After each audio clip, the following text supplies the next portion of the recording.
Yes, ma'am, like that.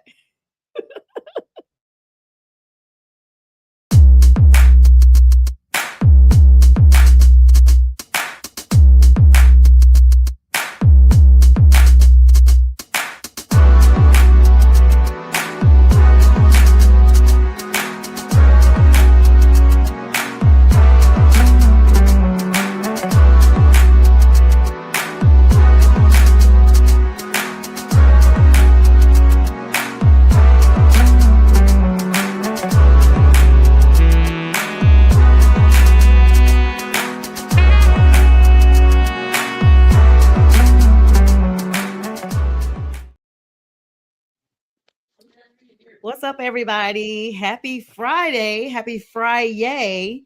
I'm Sonia, and of course, these are the fellas.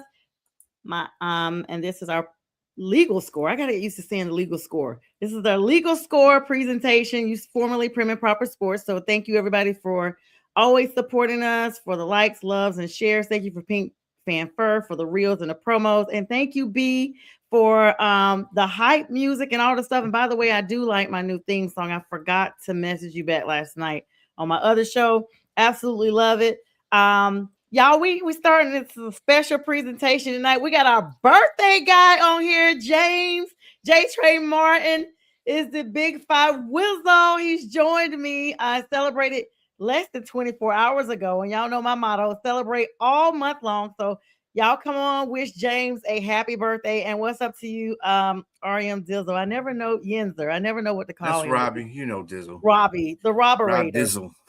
But anyway, James, how was your birthday? How are you doing?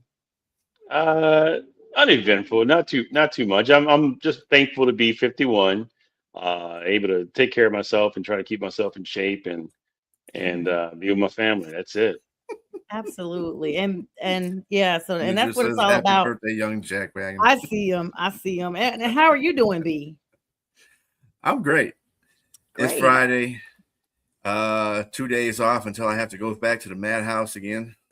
Yeah. It's been a madhouse for the last month. I have to been taking on my responsibilities, but whatever. It is what it is. Pretty soon, I don't have to worry about those responsibilities. I have new ones. But anyway, Yay! There that's you another go. day. Elevating, and of course, because this is the legal score, I've been in a legal symposium since 9 a.m. I pulled up at like 8:50. Tort reform in Georgia. You guys, I'll probably talk about that on my next show. It's a lot of stuff that's going to affect premiums for our insurance. So trust me, it's something that's very important. And I'll make it brief and not boring, I promise. Because y'all know I'm not a lawyer. I'm a law student. That's going to be my new hashtag. I'm not a lawyer.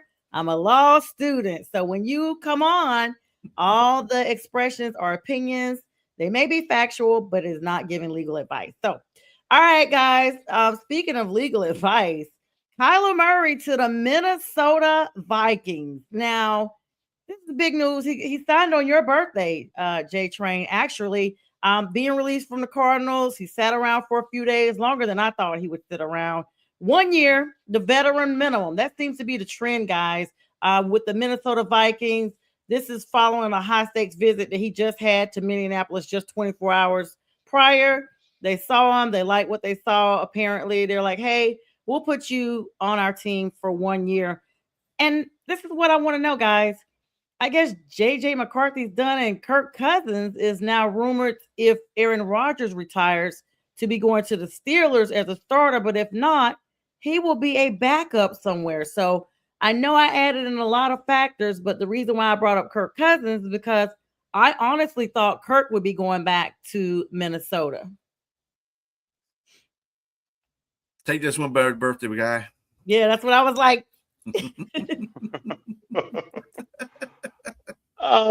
There's a lot to unpack there. Let's start with the first thing you mentioned in regards to Kyler Murphy getting a 1 year contract. I think it's a mixed bag in regards to what people view and of Kyler Murray, whether or not there's been talks about him being, whether or not he's a top 20 quarterback. I mean, is he injury prone? Yes, I think he is. I mean, you can look at Kyler Murray and say that he's 5'10". He's been a failed experiment in Arizona, but he's had some good years. So it wasn't like as if the whole thing was a failure.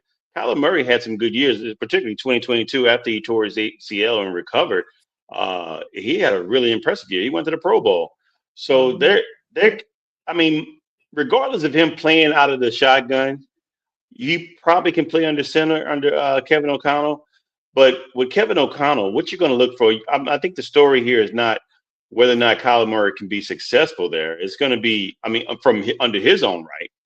I think it's probably going to be more than that Kyler Murray can be successful there under the guise of or the tutelage under Kevin O'Connell and what he can do with him. Because most times when you see what coaches can do, they're going to make if the makings of a great head coach is one that can take a player and play to his strengths, play to the player's strengths. And I think that's probably what's going to happen here. You're going to see they're going to put it out there probably that JJ McCarthy and Kyler Murray are probably going to have camp battles. They're going to go into the training camp, with the job open for either one of those quarterbacks. But in reality, one has far more experience as a quarterback, and that's Kyler Murray. And it's likely, for all intents and purposes, that he'll be the starter come 2026 season. And whether or not he's successful, that's yet to be seen. But he's got a lot more weapons here in Minnesota than he did in Arizona, and I think that they have a great opportunity to be successful in that division with Kyler Murray under center. In regards to the Kirk Cousins discussion, Aaron Rodgers, I mean, we've seen this rerun over and over and over again. And what do we do with Aaron Rodgers? I mean, what does Pittsburgh do with Aaron Rodgers?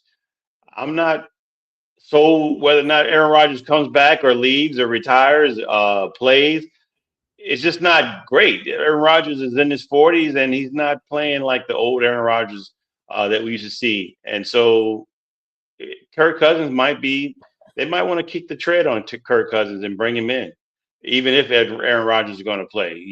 Let Kirk Cousins, let them two have a battle and duke it out, and let's see who's the best quarterback at this point.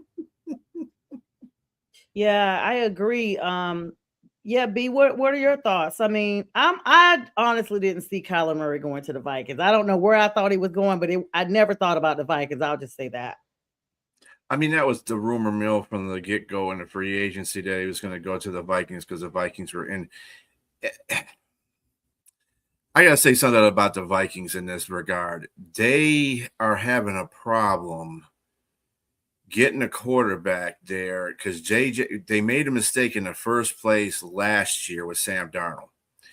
It screwed up the whole timetable on JJ because JJ could have sat behind Sam Darnold and got a lot more learning done. Right now JJ, I'm not saying he's a franchise quarterback. I'm not saying he's an elite quarterback, but he's a quarterback that you can put on that offense and get the job done.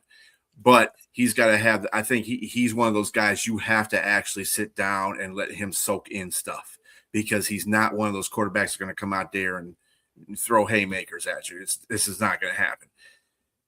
Signing Murray with the league minimum is a good move, but at the same time, and they're talking about, there's going to be a JJ and the Kyler competition in camp. No, you're not going to – I think Minnesota's trying to put smoke and mirrors under it, but JJ is not going to start this year. It's going to be Kyler Murray because they want to see – and they gave him a one-year deal, so it's a prove-it deal really for Kyler. So there's no more Xbox he can be playing, no more Call of Duty he can be doing. So he's got to focus in on this team. And KOC is a very good coach when it comes to quarterbacks. I just don't think that Kyler Murray in this particular instance it can run KOC's offense efficiently because sometimes Kyler Murray likes to go off the grid and do things. And if you're playing under a system, a lot of coaches don't like that kind of stuff. So we'll see what happens. I'm not saying he's going to you don't know what's going to happen really. I mean, he does have weapons here. So I mean, he can feast or famine. But it's up to him. He's got to either learn a position and play under that offensive mindset, or he's just going to be – he's got his year. Bye-bye. As far as Cousins is concerned, you know what? I'm sick of Pittsburgh. Pittsburgh's got to stop letting Rodgers dictate stuff. Mm-hmm. Dude, let me know what's going on. If you don't let me know by this date, F you. Bye. Because there's other people out there that I can get. Yeah. So really what they're doing is they're letting all these other quarterbacks pass through because they're waiting for this man. Man, I'm not going to be held ransom by a 40-year-old quarterback. I'm not doing it. Nope. I don't 42. Care what your name 42 is. 42 now. Mm-hmm. So I'm just not doing it. And you know what? I'm with Rob. Just go throw in Will Howard. You know what I'm saying? I mean, Pittsburgh has done some pretty good things over in the free agency. I think they can survive a year with Will Howard on there. I think they can make Will Howard a better quarterback because they got McCarthy on there. And McCarthy's a good offensive coach. He's not a defensive coach like Tomlin was. So you might get something out of that. Don't know what, but, you know, I think anything's better than Rodgers at this point. Obviously, Rob does. Yeah, I mean, Kyler Murray is getting $1.3 million from the Vikings because the Cardinals still are paying him. So they got him for dirt cheap. The Cardinals are still paying him $36.8 million in guarantees. So he's going to get the money regardless. He was able to sign for a very low cap hit. You guys know it's a lot of teams right now having cap issues despite the cap being raised up to $301.2 million. And there's still a lot of teams that are over the salary cap. So this is a very light hit. There's another team we'll talk about here shortly that took a very light hit as well because another team is still paying that particular quarterback. Wow, tongue twister. But in addition, Kyler has a no tag clause. Because this deal included a no tag clause, this means the Vikings cannot put a franchise tag on him in 2027. And if he plays well, he will become an unrestricted free agent with massive leverage. So we'll see. I mean, he basically revealed in an introductory press conference that he had that he grew up a diehard Vikings fan. So this is what he wanted to do. He shared that he cried very real tears in 2009 when the Vikings lost the NFC Championship. And he even posted a picture of himself as a 7-year-old, y'all, in a Vikings jersey with the caption saying "Skol." So this is where he wants to be. So I'm happy for him. I know a lot of people are saying there is a competition, but I don't know. I mean, JJ McCarthy, 2024, we're now almost starting the 2026 season. So that's 2 seasons removed. He struggled with a bunch of injuries, his ankle, concussion protocol, broken hand, and just was inconsistent even when he was healthy throughout the entire season. So I think since they got him for the low ski, they're going to just go out there and at least let him see, what he can do. Of course, Kyler has his own issues with injuries, so we don't want to forget about that. I mean, no quarterback that's available right now is 1,000% healthy. I don't think we're going to see that. He was on IR. He had played 5 games for the Cardinals, but his entire 2025 season was shortened because of that. He had, even with that, 962 yards, 6 touchdowns, 3 interceptions, so a split there. Rushed 29 carries, 173 yards, and 1 touchdown. His passer rating was decent, 88.6. 2024 for the Cardinals, he played the full season. That's the one we were talking about when you guys were talking about how he performed pretty solid. That was his last full healthy year in the league, y'all. He had over 3,000 yards, close to 4,000 in passing, 21 touchdowns, 11 interceptions, but 21. And then rushing, he had 572 yards by himself with 5 touchdowns. And in 2024, he became the second fastest player in NFL history to reach 1,500 career completions. He had 2,248 attempts, trailing only from Justin Herbert. So he's had a lot of good stuff, total of over 20,000 yards with his time in the league from 2019 until now. I can't believe it's been that long since he's been in the league. So we'll have a chance to see what he looks like. And like you said, B, I know Minnesota is still clenching their teeth with the whole Sam Darnold thing. So they don't want to have a repeat because you want to talk about Skol. Those fans are going to be scalding hot. Okay, forget a scold. They're going to be scalding hot. So congratulations to Kyler, especially for him, going somewhere he clearly wanted to be since he was a kid. And that's as we say, that's how it goes. I don't know, guys. Do you guys think JJ McCarthy, This is his make or break season. So if he's not playing, he can't even make or break if Kyler's coming and taking over. Looks like the Vikings are going to be looking to move on from him in the third season. I don't think they're going to be moving on. I just think that they need to sit JJ down behind a veteran quarterback, which Kyler Murray is. I wouldn't say he was the best example of a veteran quarterback, but he is a veteran quarterback. And, learn some things. He needs to sit. He's one of those quarterbacks that come out of college. You've got to sit down for a year or two and have him hold a clipboard and learn some things, because that's what kind of quarterback JJ McCarthy is. I don't think they're going to give up on him. That, if they moved all the way up there, and of course the GM that's there that made that move is gone now. So I think what they're trying to do is right the ship. That's what they're just trying to do with the quarterback situation. I don't know, B. Yeah, that's what I'm about to say. They could have picked any other quarterback and put somebody as a bridge quarterback. You take a high profile guy like Kyler Murray and put him in a different situation and combine him with a coach like Kevin O'Connell, and he starts to build a relationship with Justin Jefferson. And there's already some rocky stuff online between JJ McCarthy and Justin Jefferson. So what if they have success? What if he and Justin Jefferson hit it off and you got a 1-2 tandem and you have Addison on the other side? Even though I think he's going to be suspended, isn't he? That was last year. No, that was last year. Okay, yeah, yes. Who knows? Maybe again. Dang. Sorry, I'm not saying. I mean, it was for PEDs. I mean, sorry. I mean, or Addison. Whatever it was he was doing. So I mean, but again, he's a good number two. Kyler's never really had that, and they have a good. What's the tight end's name? I can't think of it. Sorry, is it Hawkinson. It's Hawkinson. Yeah. Yes. And they brought Jones back, and they got I think Jordan Mason's still going to be there too. I don't think he's had all that in one offense. And then I like the offensive philosophy of Kevin O'Connell as well. If he balls out, you might have to sit another year or maybe trade him. I mean, in JJ McCarthy, because they may be giving Kyler Murray a contract. Who are you going to trade him to? Who are you going to trade him to? He really doesn't have any body of work. He's really we're going to trade him for a bag of chips, because that's about what he's going to go for. There's nobody that's going to want a quarterback. Well, don't forget about the M&Ms to go with the bag of chips and I'm just saying, let's get that Coke going. They're going to have to put JJ in. If they're going to do that, they will want to market JJ so that he can get good trade value.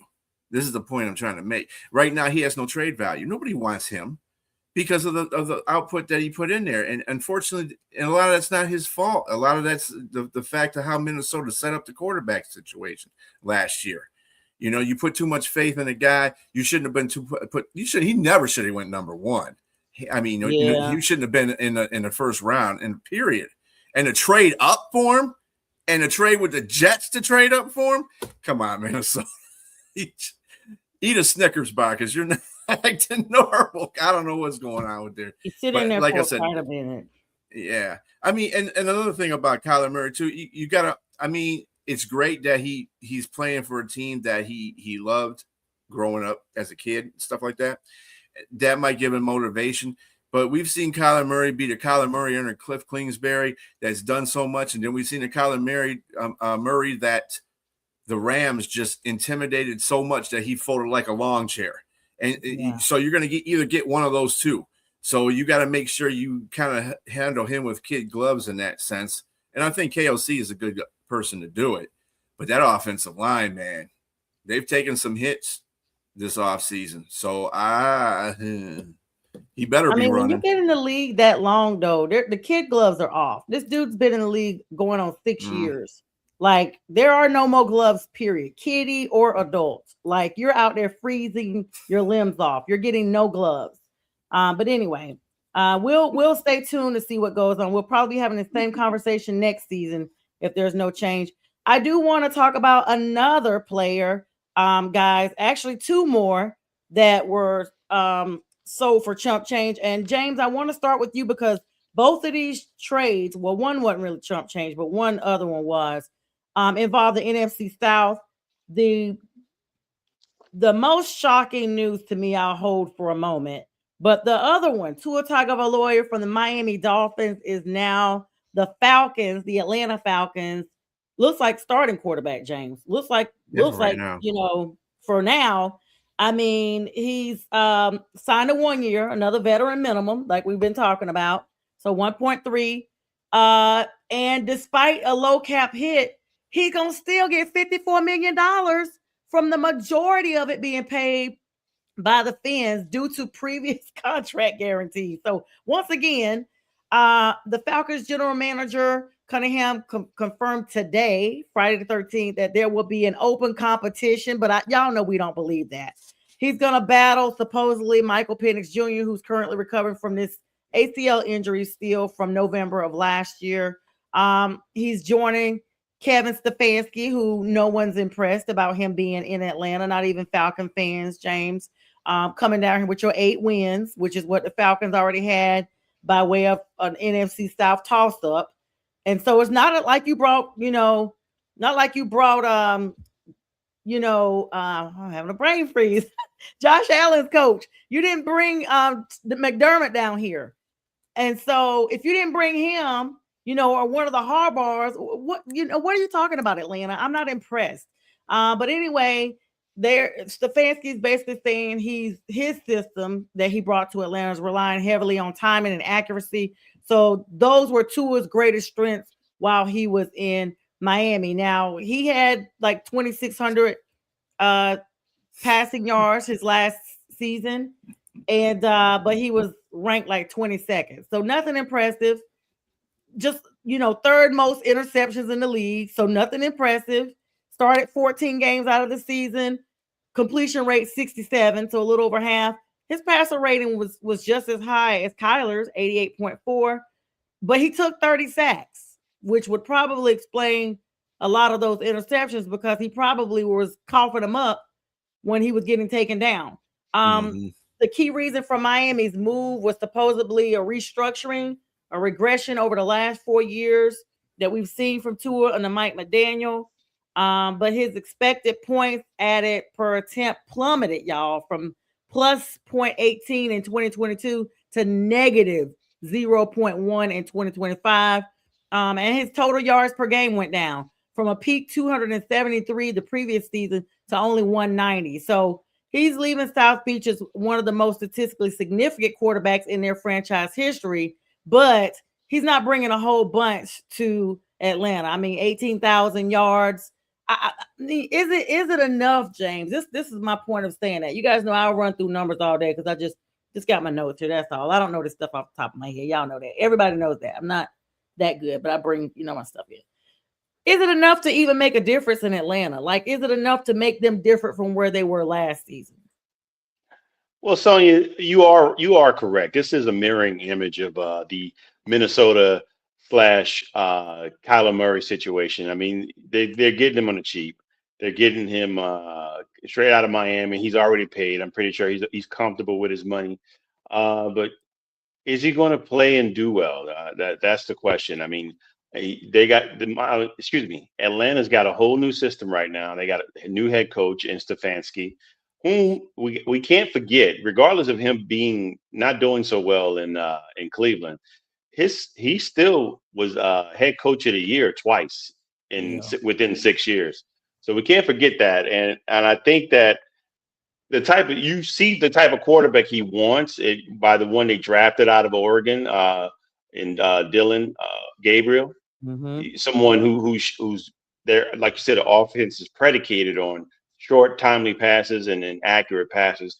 And Tua can do that. Tua can throw those intermediate throws. He can throw those little slants and different passes, get the ball out of his hand within a matter of 3 seconds. Now, mind you, he's taken some major hits. I mean, I think part of that was on him sometimes holding the ball too long. Part of it was his offensive line not doing so well. But he's taken hits and he's suffered concussions. So that's something that we got to look out for potentially, because Atlanta doesn't have the best offensive line. They have a relatively decent one, but they don't have the best at all. But with that being said, you got a new sheriff in town, Matt Ryan, former quarterback, MVP for the Atlanta Falcons, is now their president. And, of course, you got Cunningham, like you said, as their GM. I think they're trying to do some things because at the end of the day, they are a talented offense.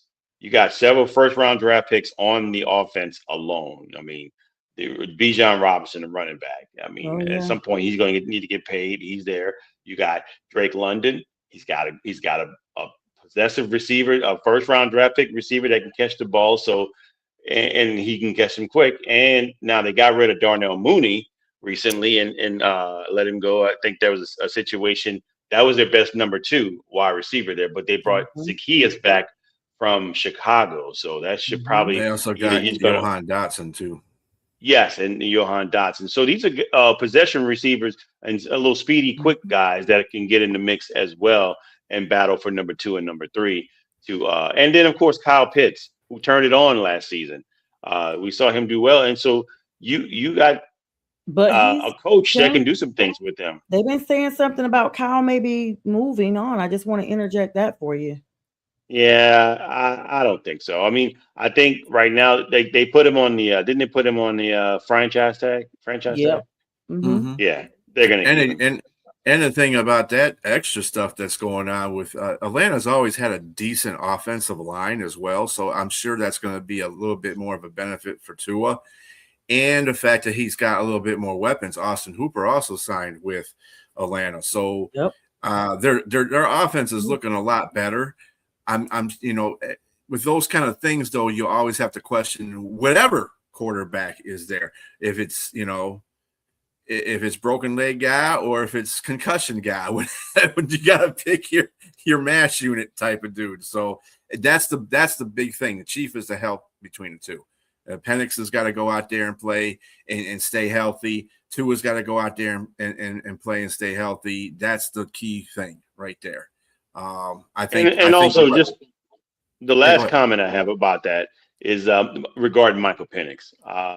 It's a competition. It's been put out there. There's going to be a competition, but Penix is. I don't know if he fits the system as the style quarterback that Stefanski wants. So this might be they might be saving face by stating that it's a competition, but in reality, they're going to put Tua in place until they either draft a quarterback this year or get one next year, or to have Tua if he bounces back and have really outstanding season. Because let's not forget, Tua threw for almost 5,000 yards one season.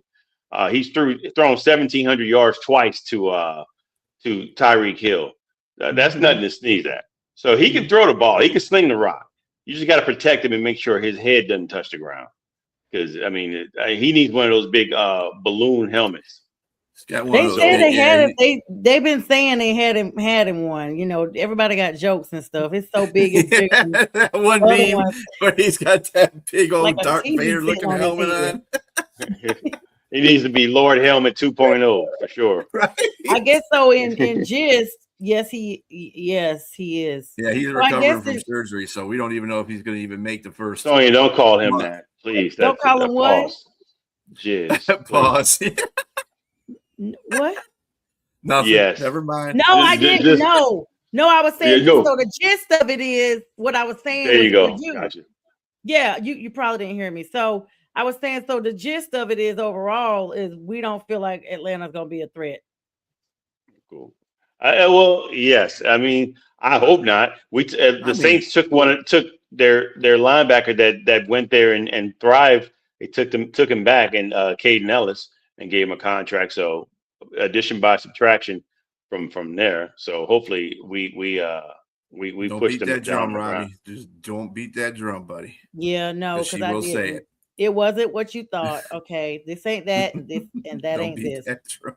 All right. So the next person, of course, I want to speak about keeping it in the South, and then we'll actually, you know what? This is going to be where I'm going to pause for a moment. B, you can go ahead and do our announcement for everyone. All righty, let's do that. We'll be right back, guys. Oh.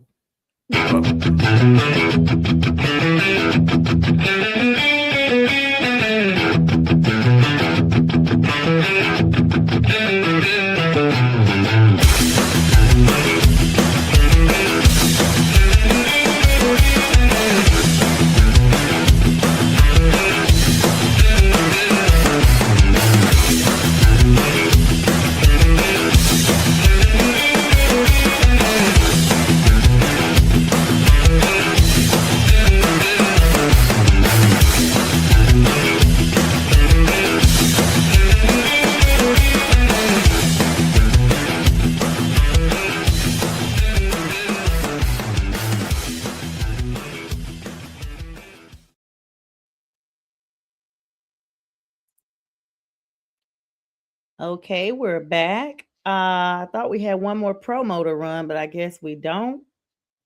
Mm-mm, See? mm-mm. Okay, so let I me have to take go. this time Yeah, go ahead and do that. Yeah. to acknowledge my niece, Pearson Jones. Thank you, everyone who has donated for her. She officially has her scholarship competition on Sunday. And you guys can go to my page and see where I've already shared that. Congratulations to her in advance. I know God's going to do it big for her. And blessings to all those ladies who are also competing with her. And kudos to her mom and dad, JT and Anissa, and to everybody who has been 10 toes down, as they say, with Pearson. And Pearson, if you're listening or you see this on a replay, you got this. And Sasha and Lawson are so very proud of you. And so thanks for letting me share that, guys. All right. So we're Go back. Pearson. Thank you, guys. Yes, ma'am. All right, so we're back with the second half. And B, I'm sorry, after I ask this question to James, then the next segment I'll have a bunch of questions for you. But this is NFC South business. So I have to ask James. Plus, he's like, 100% on it.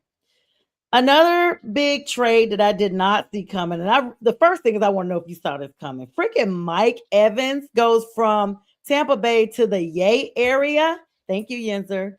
I mean, 3 years, $60.4 million deal. So he's getting 20.1 million per year.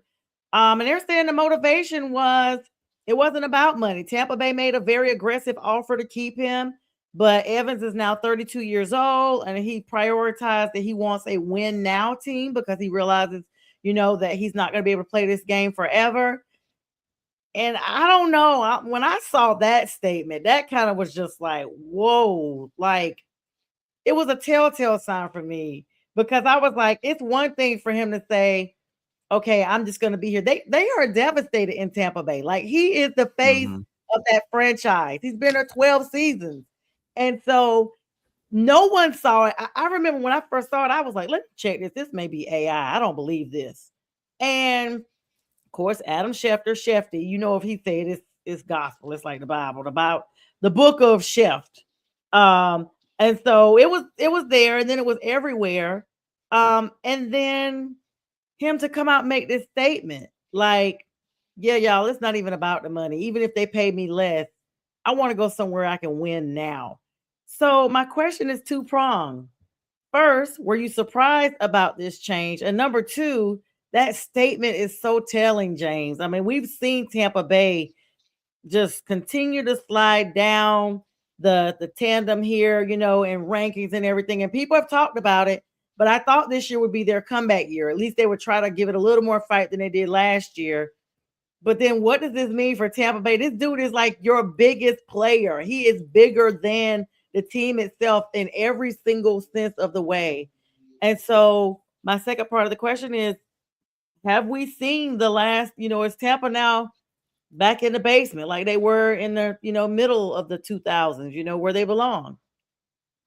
I mean, Sonya, it's possible. I'm gonna tell you, it's possible. Look, when Tom Brady came to town, they got opportunity to see what winning was like. They got opportunity to see what leadership was like. They got opportunity to see he rubbed elbows and stood in a huddle with somebody with a Oh, field general. And no disrespect to Baker Mayfield. No mhm. disrespect to him. I think he's good in his own right. I think Todd Bowles is a good head coach, but the situation was just magic with Arian. What's Coach Arians' Bruce name? Oh, Arians. Bruce Arians. Bruce Yeah, Arians. Bruce Bruce Arians. Arians. Mm-hmm. It was different, and no risk and no biscuit got tamed a little bit. And again, having Tom Brady there, they were able to see what winning was like. And then once you get that taste, and then you're not able to get to that mountaintop again. You have opportunities. You have really good teams that are in place, but then for whatever reason, you seem to let that go by the wayside. So I think in this situation, he knows what's out there in San Francisco. He knows what type of head coach is there. He knows that there's a really good quarterback there. There's a really good system there. There's an opportunity there. And so and then you go into California, let's say, do I want to go to San Francisco or do I want to be in Tampa Bay? I mean, he's been there his whole career. like you said, 12 seasons, 11 of those with 1,000 yards, tying Jerry Rice. Mhm. So there's a lot of ties back in Tampa Bay, but he's about to retire, so he wants to go get him another ring, and he has an opportunity now, and he's still getting paid. He's got 2 years, 60 million or something like that. Yep. Yeah, Mhm. and I mean, but so he didn't perform as well this last season either, though. James, I mean, we saw look, him in. look. Let's not get it twisted. My man has always had some sort of injury problem, hamstring problem, his whole career. So you Mm-hmm. take the good with the bad, but I think the good far outweighs the bad when you see what he Absolutely. can produce. So that's the biggest thing. And as a Saints fan, I hated this dude going up against our team because he could play. Now, when we had the prime Marshawn Lattimore, he would shut him down. Marshawn was his father. He was his dad, his adopted father. He was just owning him and telling him, son, stay down. But outside of him, he would dominate. And I again, I hated seeing him going down because if you believe it or not, he ran a 4.6, a 4.56 or something like that in the 40 when his combine when he I started. believe it. So you wouldn't think He was shut you he's not down. that. He's just a great player though, and I have mad respect for him. So I hope he goes out there and have success, but not as much success to where the Saints aren't doing anything. But just I mean, look, Saints lost a couple of their diehard players too. Demario Davis is with the Jets. He didn't want to go to the Jets to win. He wanted to go to the Jets to get his paycheck, his last paycheck, his Mhm. retirement check, so he could be done and pay that dollar. I mean, get paid $1 with the Saints and retire a Saint. But that being said, kudos to Mike. What's my man? Mike What's his last Evans. name? Mike. I couldn't even think. Oh, good times. Yeah, sorry about that. That Mike Evans. Oh, like yeah, like I mean, B is right. He was 44-32 as a starter, over 18,000. Excuse me, that is incorrect. My bad. I'm thinking about the wrong Florida person. That's Uh symposium. Mike Evans. I'm thinking about um Mike Evans had over 13,000 total career yards. It was a franchise record, 866 career receptions, also a franchise record. And then another franchise record for touchdowns, 108. Like he set so many records and he was dominant in 10 playoff games for the Bucks. He recorded 52 catches for 801 yards and 6 touchdowns. He is one of only 10 players in the NFL history, like completely, to have over 13,000 yards and 100 touchdowns, joining a list that includes, of course, Jerry Rice, Randy Moss, and Larry Fitzgerald. And we just All of whom are in the Hall of Fame, so you know where he's going. every one of them. So we know no matter what happens in San Fran B, this dude is definitely first ballot Hall of Famer now. But we saw him battle these injuries, and that's when we saw the difference in his play. 8 games played last season, 30 receptions, only 368 yards, averaging 12.3 yards per catch, 3 touchdowns. His longest catch was 45 yards. Baker's in trouble. Baker is in trouble. Like, that's your right hand man. That's your Robin to Batman. I mean, don't you agree, B? Um, I think for legacy purposes, it's a blow to Tampa Bay, but as people say in Hollywood, the show must go on, and they do have good receivers out there. You got to remember, Ectobon, if he would have got his stuff together, he lit up the scoreboard in the beginning of the season, and he kind of faded down the stretch. And I think that was to the point that a lot of that responsibility was coming on because Godwin was hurt. They had injuries within the receiving core itself the whole season. But Tampa Bay still has a productive offensive line. They still have Baker Mayfield. They still have Godwin. As long as everybody comes back healthy, they should be still formidable and still have a pretty decent defense. I don't know if they're going to win that division now. I don't think it has nothing to do with Mike Evans, though. I think it just has to do with just the team itself is kind of like sliding a little bit down, and it's sometimes time catches up with the team. As far as him going to San Francisco on a 3-year, $60 million, if he's going there to think he's going to win, he might have picked a bad time. to do that, because I know, last year 49ers showed flashes, even though they had a lot of injured people on there and because of the coach. But the Rams, they beat the dog out of them. The Rams are just they have upped their game over the off season. They have upped their game. Where I think Seattle may not, people want to see Seattle repeat as a Super Bowl champion. It's not going to happen. It's rare when teams do that. But I think LA is going to be the team to beat in that division in the NFC period, because they've upped their game. So getting there right now, we'll see. I mean, everything's wait and see with all these moves that are being made in the offseason. But I mean, if that's what he want to do. I mean, he's a veteran. He wants to make that decision. He thought he could win better if he's at San Francisco. He is the best person to make that decision because he sees what's going on in Tampa Bay. He has front row seats to that. So if he feels that team isn't on that precipice of getting, better, then that's probably the reason why he made the decision he did. He's probably saying, yeah, Tampa Bay is kind of sliding. Let me go somewhere where it's an up-and-coming team, and San Francisco is that.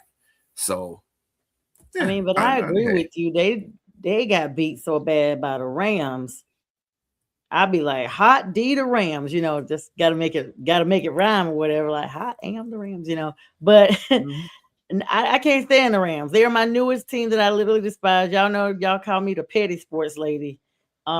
Pink was saying on the pretty sports lady, I am petty. I'm gonna be petty all year, and I am gonna continue to talk trash because we are still the kings of the South. And I don't care how we got there, we still wearing the crown. Y'all can call me Game of Thrones at this point because they took folks out and stole crowns left and right, whatever they had to do to stay at the top. And that's what my Panthers are doing. But I will say this, and I don't know why he would pick San Francisco. Honestly, like, they've been decent, but I don't know if they're in the win now mentality. Like, I get that they were injured really bad because of the game. I just don't see them in a win now. I think they need like a little, they just need, I don't know what they need. Maybe Mike Evans is what they need. Because he's taking he'll be taking the place of Brandon Ayuk, who went to Washington, by the way, if anybody didn't know that. We never even heard him. We didn't know where the heck he was. I was like, he might be in the Canadian League. I was just about to like, this dude just doesn't. No, Washington signed him. But they're going to be without their tight end for a while. So let's not forget that. Yeah, Kittle. Yep. So, I mean, but San Francisco's done good with injuries in their past anyway. I mean, they still got CMC in the backfield. They should be fine. Their offensive line is good, except maybe Trent Williams, and they're having problems with signing him. But other than that, I think their defense is just as good. Greenlaw came back to them, by the way. Dre Greenlaw is back with San Francisco. So, I mean, San Francisco's not a bad team at all. That's probably one of the better divisions in the NFC right now, in all of football, really. So I his timing they are without Robert Saleh, though. So defensively, that's true too. Yeah, this will be a new challenge, but we'll see. We'll see what happens. Like I said, everything's a wait and see. A lot of things have changed in the NFL. Coaches change, players change. I mean, I think I read somewhere in the NFL, it was the most spent on free agents ever in NFL history. It's like in the billions, like 60 billion or something like that, 90 billion, 60, somewhere around there. That was a huge amount of spending that the NFL did. And it's funny because on one hand, you got these cap hit teams, and then on the other hand, you're spending this much money. So it kind of doesn't make sense, but it makes sense. I don't know how to say it. It's weird how these teams are. Oh, we don't have any cap space. Oh, whatever, dude. You make it happen, Captain. Okay, so this may be a night, if it's okay, guys, we may need to go about 10 minutes over because I got a lot to still talk to y'all about for the NFL, and I need to get to the NBA, and I need to get to March Madness. James, I promise not to hold you up super late. 10:10, we're off because we're the last show, right, producer? That's correct. Okay, I'm gonna try to expedite this. I think I spent too much time on Kyler Murray. My bad, guys. You're good. And if we see James' camera go down, we'll just know he's out. Then we'll see him in the morning. So because James be working hard, he gets up early. So anyway, all right. So let's talk about two other things in the NFL before we move on. I want to talk to y'all for real. B, I want your take on this.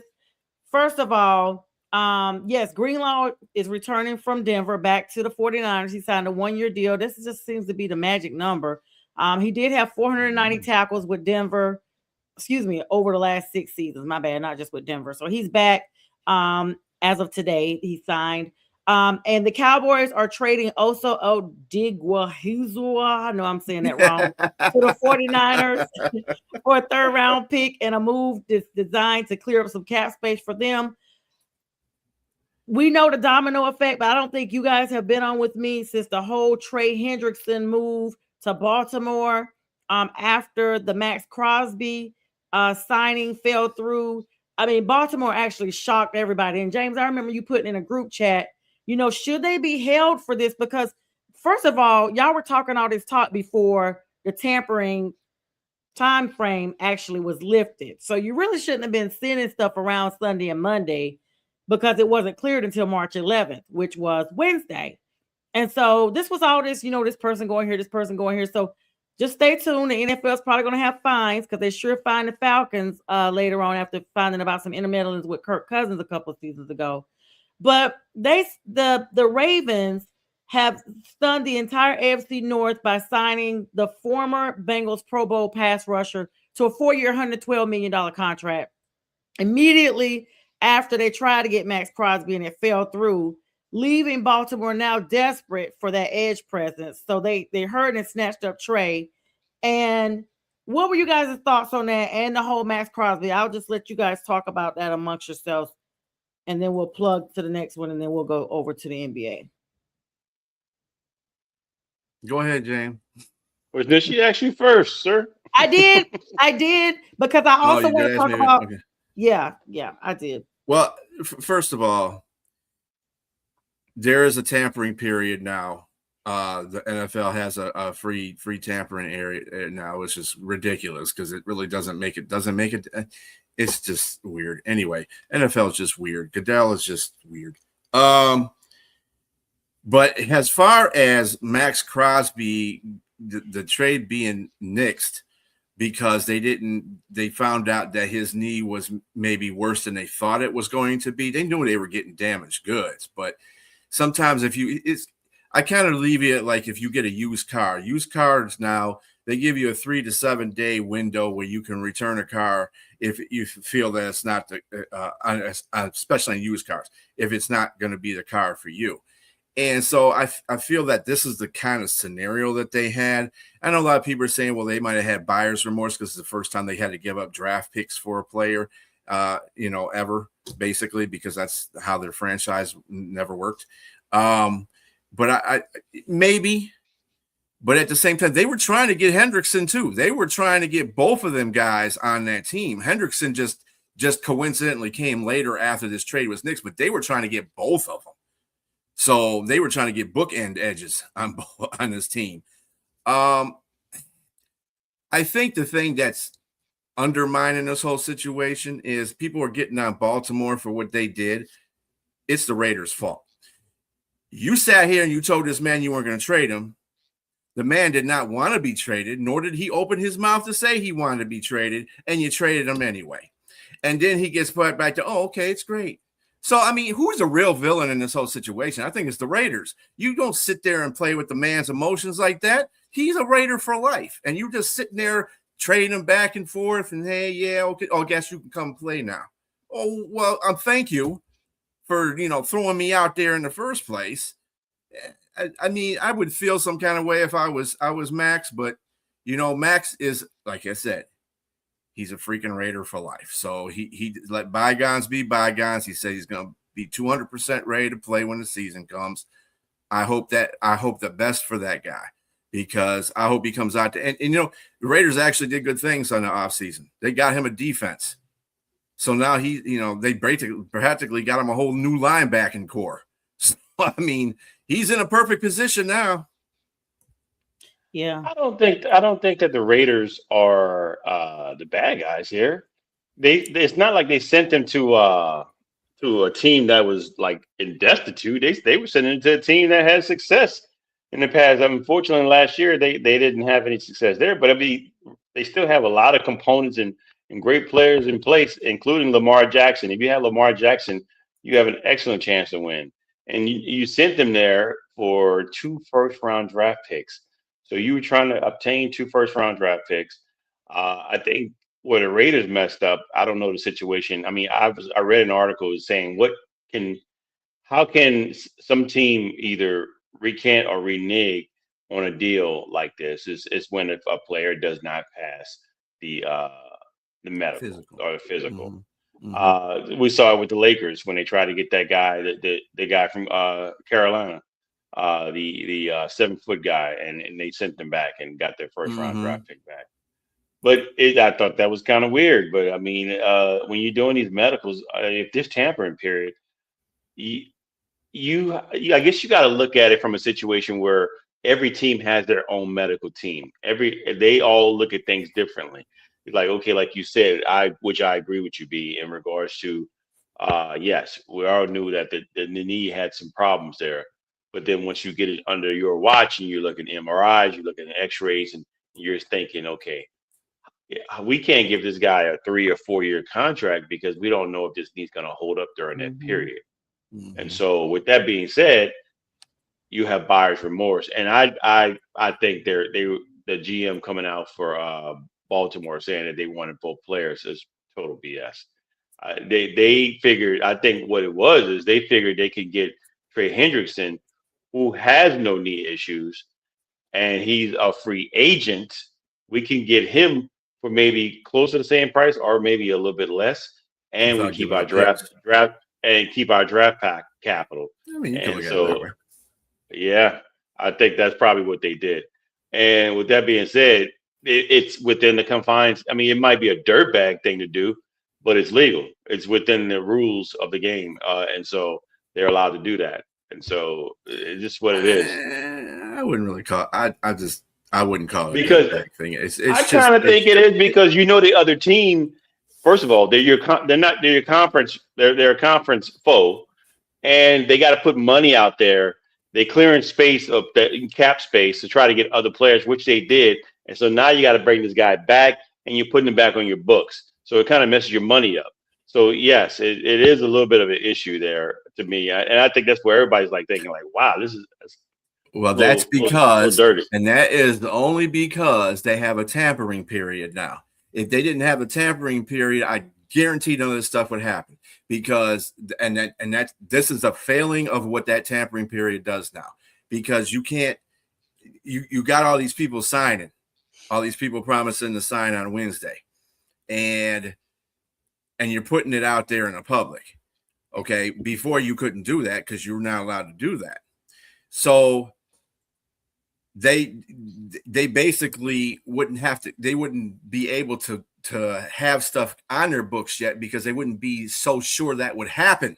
You could say something to the agent, doesn't mean the agent and the player are going to agree to that until Wednesday. So now you have that tampering period now that's free, and this is causing a whole bunch of problems. See, this is what happens when you change stuff around.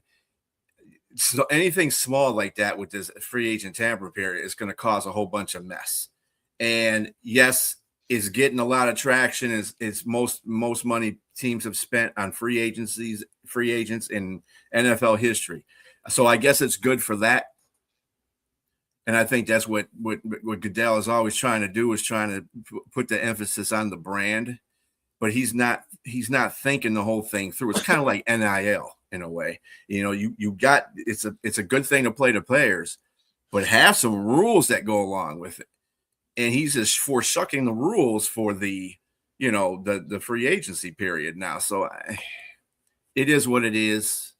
Everybody's happy now. I mean, the Raiders had enough cap space in the first place. They were like one of the top teams with the top cap. So they were saying the 30 million. As people were saying, oh yeah, 30 million. Man, they probably could have. It was just double money. They would have had left some on the books anyway. So it is what it is. But Sticking with you, B, and then I'm going to ask everybody about their team changes so far. Sticking with you, B, the Kansas City Chiefs are the new landing spot for Kenneth Walker, the third massive $45 million deal, making Isaiah Pacheco expendable. And now Isaiah has landed in the Lions' den. This is part of a larger chain reaction that saw that when the Lions traded David Montgomery, Monty, to create room for Pacheco, so it was a domino effect. Basically, Pacheco only has that 1 year deal. Like, what the heck is going on? Like, it's like you got to show and prove, but we know it's because he had that MCL sprain. I don't know how severe that injury is or what the timeline is for recovery, but this is perhaps the reason why it's one year. They did give him a little more than the standard 1.3 million. They're going to give him 1.81 million, and it's fully guaranteed. So even if he goes down, he's going to collect this money at home. Of course, Montgomery has gone to the Texans, and he was traded for offensive lineman Juice Scruggs and 2 draft picks. I mean, I hope Scruggs doesn't equivalate the word for scrubs later on. I hope we're not doing a I knew pun. you were going to say that. Yeah, I'm just like Scruggs or scrubs. Scrub. The Lions immediately are pivoting to Pacheco to serve as the thunder to the lightning of Jahmyr Gibbs. And he's expected to take over the heavy lifting duties previously held by Montgomery. And however, unlike the 50-50 split of previous years, the Lions front office has indicated Jahmyr Gibbs will be the clear lead back, while Pacheco will serve as some high energy insurance policy for y'all to make up for those short yardages. You know, they want him to be a specialist on that. Of course, Pacheco's final year in Kansas City sidelined him because he was limited, even, when he was there, lower leg injury, the MCL sprain that I'm talking about, missed 4 games because of that. Only 462 yards rushing, which was a career low for him because of that injury. Only 3.9 yards per carry. First time that he was under 4 yards per carry in his entire career.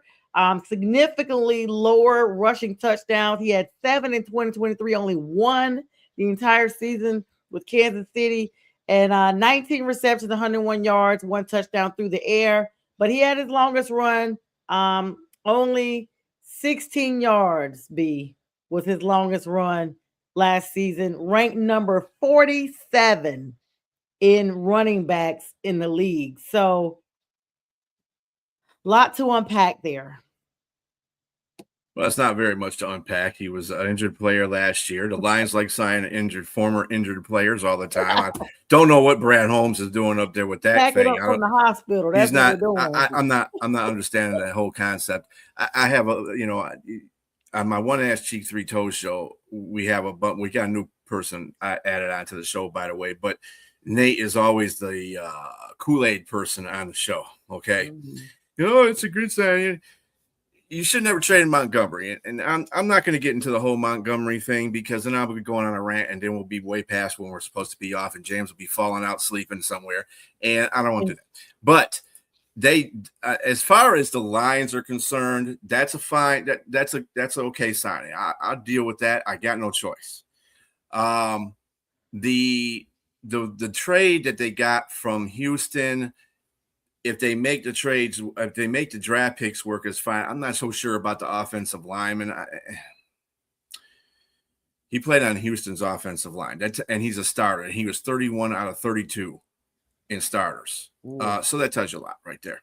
But I did like, we're going to go into the whole situation. How about the Lions signing people?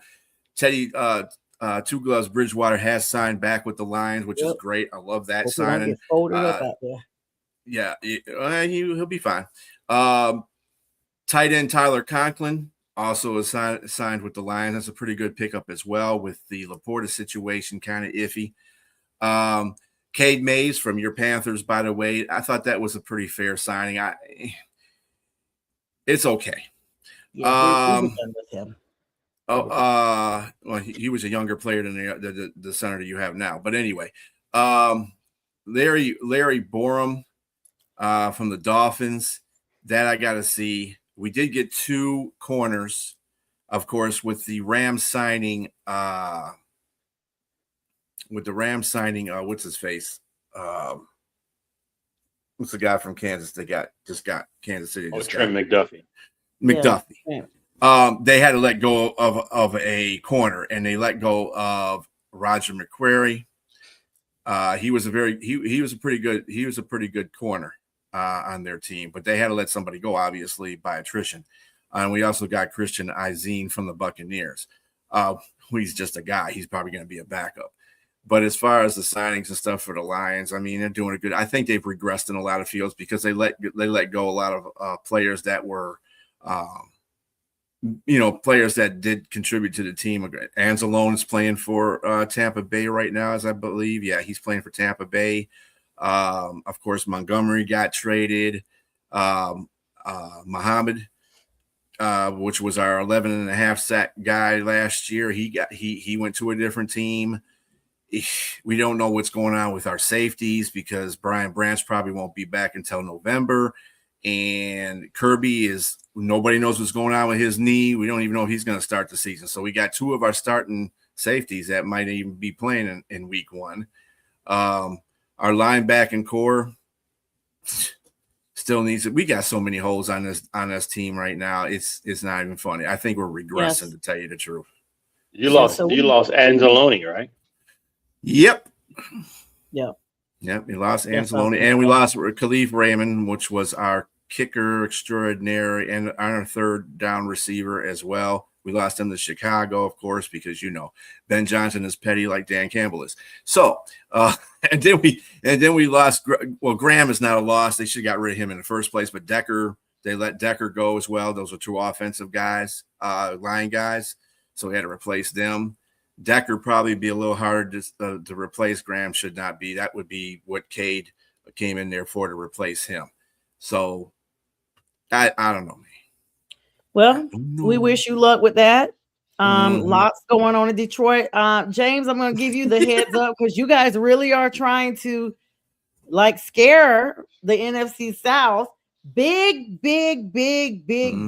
signing. Returning home. None other than Travis Etienne Jr., the running back, 4-year, $52 million contract, $13 million AAV and $28 million guaranteed. He's from Louisiana, Jennings High School, went to the Jags, been down there, very productive with them. And his final year, over 1,000 yards with Jacksonville, helped lead them to the wild card playoff berth. He's now joining Alvin Kamara, who recently restructured his contract to make sure, James, that they had the money to bring in a dual threat backfield. Then, of course, David Edwards, $61 million. Y'all got money down there in the NO. $45 million guaranteed. Edwards was signed in the opening hour of free agency. Soon as the clock struck 12, he was there to fix the porous left side of the line. So that's going to strengthen that. Comes from Buffalo, where he started 91% of snaps in last season. Noah Fant, God, dog, 2 years, $8.75 million contract, $4.5 million guaranteed. Fant's bringing that veteran stability from the league to the tight end room after a season in Cincy, where he served as a preliminary short yardage target. And then y'all's defensive and special teams homecoming, Caden Ellis. Golly, I'm done. I can't even talk about Ryan Wright, John Ridgway. You know what? Only now, just to use your terms, James, did I realize what it sounds like, because I've been seeing the stuff all week, and now I'm saying it. I see like James has this Grinch they're coming. smile. You know how the Grinch starts slowly smiling, and then it's a really big smile. It's like with every name it got bigger, and now I'm just like, wow, man, pull up, pull up in the South. Like, you're a mean one. Happy. Mr. It's by the way, it's Etienne. It's not Etienne. And I was gonna say, that boy back home now. He's Creole. That's a Creole version of his name. Etienne. So they're gonna get it right now. It's not Etienne. It's Etienne. You know, he had his brother for a little bit. Nobody corrected him. It's like Etienne, but it said, but I guess it's shortened because it's Creole. Yeah, but now they're gonna get it right since he's back home. Now they're gonna get it right. Yeah, he said most people down there in New Orleans are going to actually pronounce it right, but the people in the media have been saying it already, like already. Etienne, Etienne, That Etienne. chain. Mm-hmm. But it's really Etienne. But I mean, when you it's just French, it's a true It's that Shin. chain. form to That's pronunciation. That's definitely a But Creole he's French. Creole. It's Creole version of it. Mm-hmm. Yes, it's Etienne. Mm-hmm. But But y'all did that being lose said, Levante Taylor though, your cornerback, and then yes, but Demario the only problem Davis. with yes, and possibly Cam Jordan if he's going to Ooh. Kansas City. There's rumors I about I that. saw that, but I didn't know that was like really gonna happen. Possibly. I mean, I don't know for sure. It hasn't been No, written I'm in glad you've stone been yet. saying that because Lions fans been wanting him to come in here. Oh, because he's got rapport with Dan Campbell. I said that don't mean nothing. You got Brad Holmes as the damn GM. He ain't gonna sign nobody because he's cheap. Anyway. So what the Saints are Okay. doing, they're not keeping ties as they used to in the past with old players. And so, I mean, you got a new regime in here. You got Kellen Moore, Brandon Staley. They want their young players. They want to. They got a new philosophy. You're breaking ties with Sean Payton. That's what you're seeing here. You're breaking ties with the old regime. You're letting guys Mhm. go that you know that are like they're a little long in the tooth. They're hanging along. Yeah, although Cam had 10.5 sacks last season, you just though still he may fall off this year, and you don't want to pay him like he's not falling off. Same with Demario Davis. Even though you know he's the heart and soul of that defense, he's the leader in that team. Next to Drew Brees, he's probably the second best free agent the Saints organization has probably ever had. But he's 37. You have to let him go. You gotta let younger guys come in, and you gotta. I Let it know it's just go. it's yes, another love TKO really hidden in the defensive part side of it. TKO. Yeah, Let him go. but I was right. With that said, you know we all getting tired singing. But Yes. with that mm, said, Everything going on.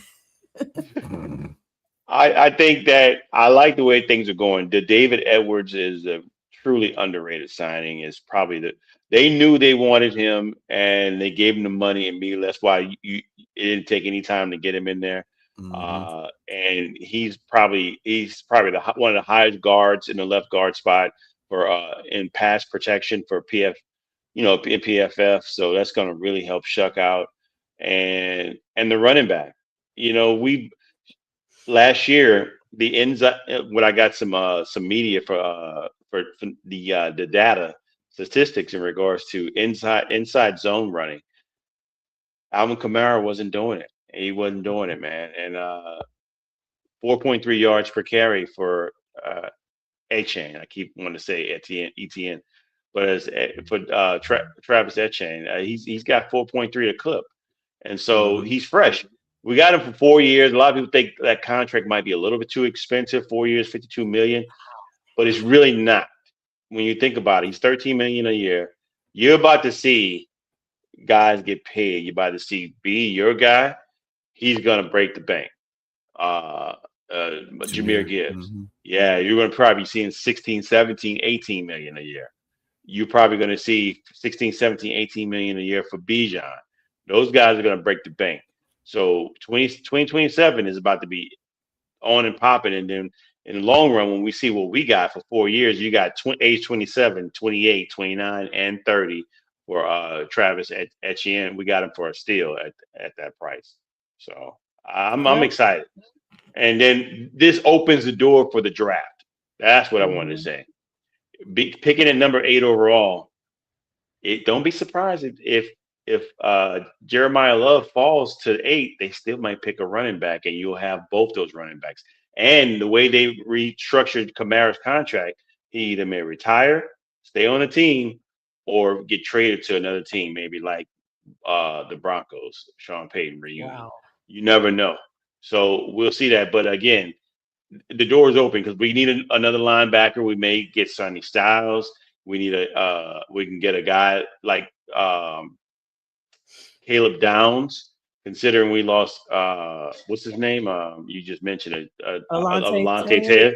Yes, he can play that same role because he's like a really a beast at what he did at in Ohio State. So my point is, we're in good position. We're in good position for the draft, and I'm ready because Well, the South it need to see us. We coming up, just like you say with your we team. We coming. We coming. Absolutely. We come in and let me close it out with for the NFL statement with my Panthers. Okay, I saved it. Biggest splash by any team was made by the Carolina Panthers for the top edge rusher and top inside linebacker on the market Sure. within the same 48-hour window. The reason why is it's a massive 4-year, $120 million deal for Jalen Phillips out of Philadelphia. $80 million guaranteed. Nobody else has got that kind of money this week. Nobody. This is the largest contract ever in NFL history given to a free agent edge rusher.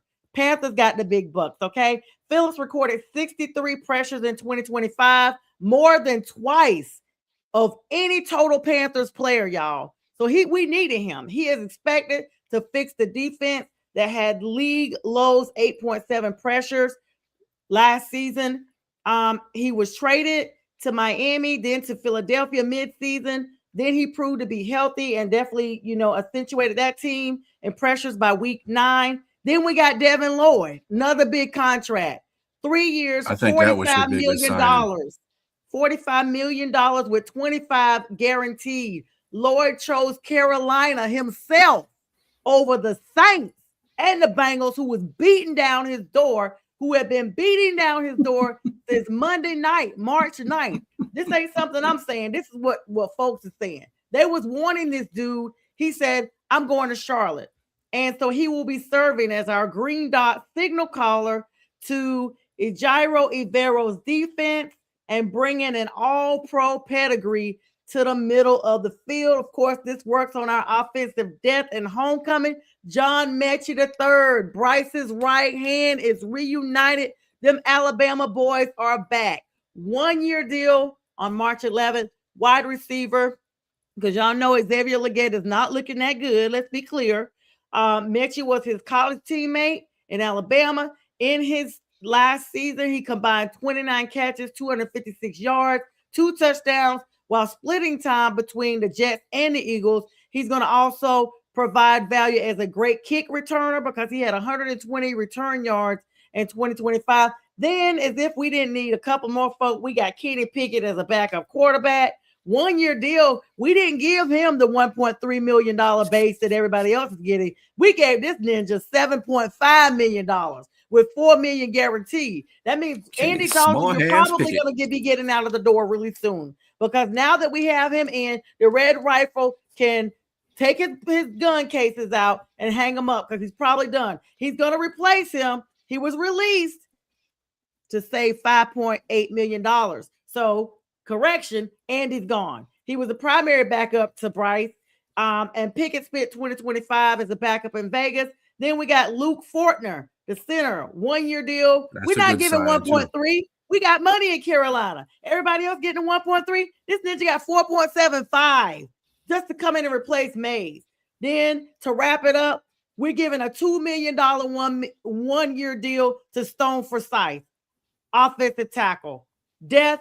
And while Ikawanu recovers from that torn patella tendon that he had, retaining our core and everything else, even though we lost some people, we re-signed LeBrian Ray, we re-signed Akalib Evans, Robert Rochelle, David Moore, and then as of today, we have officially re-signed linebacker Claudin Chirilas, who was the key special teams contributor and the emergency starter that we had in 2025. And we released Ashawn Robinson, God bless you, in a move that cleared $12.5 million so we could spend it on Phillips and Lloyd signing. And offensive tackle Josh Nijman officially announced his retirement on yesterday from the Panthers after 2 seasons. So the South, as T.I. say and everybody say, got something to say. The South is where it's at. I'm extremely happy. Gonna run through some little basketball news real quick, and then we're gonna hop off here because we're literally like flying at this point. So I'll ask you guys your feedback while I'm pulling that up. Any feedback on the Panthers? You know what we bring in, James? B, what y'all got to say? I think you overpaid for Jalen Phillips, but you're gonna do that in free agency anyway. Okay. He wasn't worth that much money to me. I like the Devin Lloyd selection. The Devin Lloyd one was the thing. I think I was most impressed with Carolina grabbing was Devin Lloyd. That's going to make, he's going to be a difference maker on that team. Yeah. He definitely is. Get ready. All right. SGA. You're going to need him. What you say, James? You're going to need him. Oh, we got it. We got this. We didn't spend all that money for nothing. I may have to go down there and suit up if DB. On yesterday, on James's birthday, SGA, one of his favorite players in the NBA, made history. 104-102 win over the Celtics. He scored 35 points, marking his 127th consecutive game with at least 20 points, breaking Wilt Chamberlain's 1963 record. That record was over 62 years old, and he broke it. And right now, the Detroit Pistons and the Oklahoma City Thunder are leading their respective conferences as the league enters the final stretch of regular season. And then March Madness, we're wrapping up with that. Conference tournament chaos started today. The Big Ten, Michigan edged out Ohio State. Congratulations, Michigan. Definitely congratulations. I'm glad Ohio State went down. Fern, I hope you're watching. In a nail biter. Meanwhile, Wisconsin survived an overtime thriller against Illinois, winning 91-98. The upset, actually. Florida knocked off Kentucky, likely pushing the Wildcats down to a 5 or 6 seed. Oklahoma's on a 6-game win streak, heading to their quarterfinal against Arkansas. A win today will likely clinch their tournament berth. Big East, of course, number 13, St. John's is currently facing Seton Hall in a high-stakes semifinal, and St. John's is looking to stay in the top 3 seed. And then let's move on down. You guys already know about Duke. You know about South Carolina, and you know about all them. And that's all we got for today. Make sure y'all join B and J's in the morning. Got an early morning, 8 a.m. for the debate show with Jack Hirsch, and then Sunday morning for the big sports show. Any closing thoughts, guys, before we make like Easter Bunny and hop on out of here? Just something. You got Duke has lost a pretty good player for the rest of the season.